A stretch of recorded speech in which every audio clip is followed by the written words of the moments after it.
Kabar sedih bagi keluarga penerima manfaat PKH dan BPNT. Bantuan tahap ketiga alokasi bulan Juli, Agustus, dan September terpaksa sudah tidak bisa cair lagi. Nah, bagaimana informasi selengkapnya? Mari kita lihat bersama-sama, tentunya setelah intro berikut ini.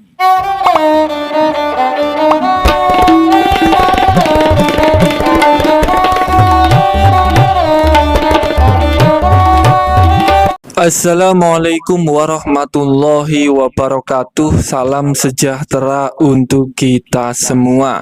Pada kesempatan video kali ini kita akan kembali menyimak kabar terbaru khusus bagi keluarga penerima manfaat PKH dan BPNT yang sudah cair bantuannya pada tahap kedua kemarin.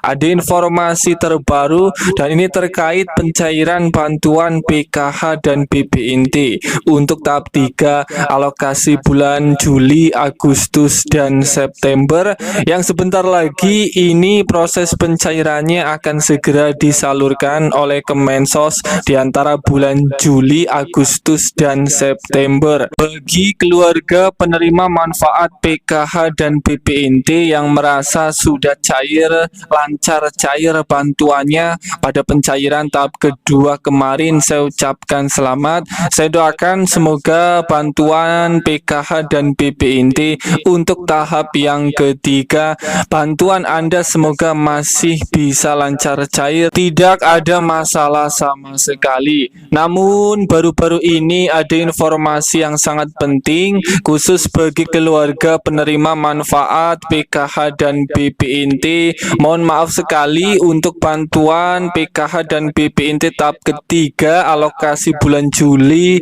Agustus, dan September terpaksa sudah tidak bisa cair. Kira-kira kriteria apa saja KPM yang sudah tidak bisa cair bantuannya pada tahap ketiga? Semoga Anda tidak termasuk.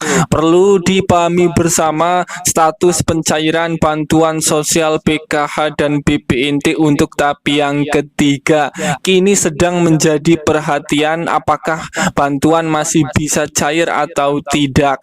Ada sejumlah faktor teknis yang perlu diketahui agar bantuan bisa tetap tersalurkan dengan baik. Perlu diketahui bersama penyebab bantuan tidak bisa cair untuk tahap yang ketiga. Kenyataannya tidak semua bantuan sosial berhasil dicairkan secara lancar. Dan berikut kriteria KPM, PKH, dan BPNT yang terpaksa sudah tidak bisa cair bantuannya pada tahap ketiga alokasi bulan Juli, Agustus, dan September. Yang pertama, ini perubahan data keluarga penerima manfaat atau KPM. Salah satu penyebab utama bansos tidak bisa cair ini adalah perubahan data keluarga yang belum diperbaharui di sistem DTSN. Misalnya jumlah anggota keluarga berubah karena ada yang meninggal atau pindah. Maka dari itu pastikan data terbaru sudah diperbarui melalui desa atau kelurahan, lalu minta untuk diajukan ke dinas sosial setempat agar sinkron dengan data pusat. Yang kedua, kriteria KPM yang tidak bisa cair tahap ketiga ini masalah teknis rekening atau ATM. Ada pula kasus di mana rekening penerima bermasalah seperti ATM yang sudah tidak aktif lagi, rekening terblokir, atau buku tabungan hilang. Ketika Anda mengalami masalah tersebut, segera datang ke bank penyalur seperti BRI atau Mandiri untuk mengaktifkan kembali rekening atau mengurus ATM yang baru. Apabila masalah teknis ATM seperti ATM terblokir atau sudah tidak aktif, maka KPM ini tidak bisa cair bantuannya pada tahap tahap yang ketiga. Kemudian yang ketiga, KPM yang tidak bisa cair di tahap ketiga itu belum terjadwal pencairan di wilayah tertentu. Bansos disalurkan secara bertahap berdasarkan wilayah.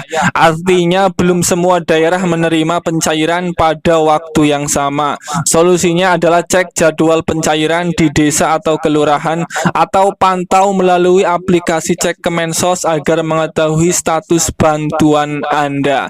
Kemudian yang keempat, KPM yang tidak bisa cair di tahap ketiga itu data ganda atau tidak valid.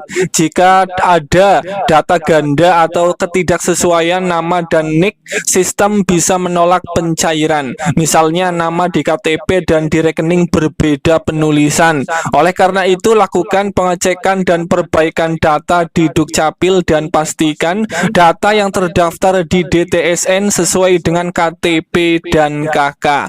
Kemudian yang kelima, status tidak lagi memenuhi syarat. Keluarga yang sebelumnya terdata sebagai kategori miskin tetapi kemudian dianggap sudah sejahtera berdasarkan kriteria tertentu bisa dikeluarkan dari penerima bansos untuk kriteria KPM ini. Kemudian kriteria kategori selanjutnya, KPM PKH yang sudah tidak bisa cair bantuannya pada tahap yang ketiga. Ini adalah bagi KPM PKH yang sudah tidak memiliki komponen PKH lagi di dalam keluarganya. Sebagai contoh, dalam satu keluarga kemarin hanya memiliki komponen anak sekolah SMA dan anaknya sudah lulus. Karena efek pemutakhiran data sehingga KPM ini sudah tidak memiliki komponen PKH lagi di dalam keluarganya, maka KPM ini pada PKH pencairan tahap ketiga sudah tidak bisa cair lagi bantuannya.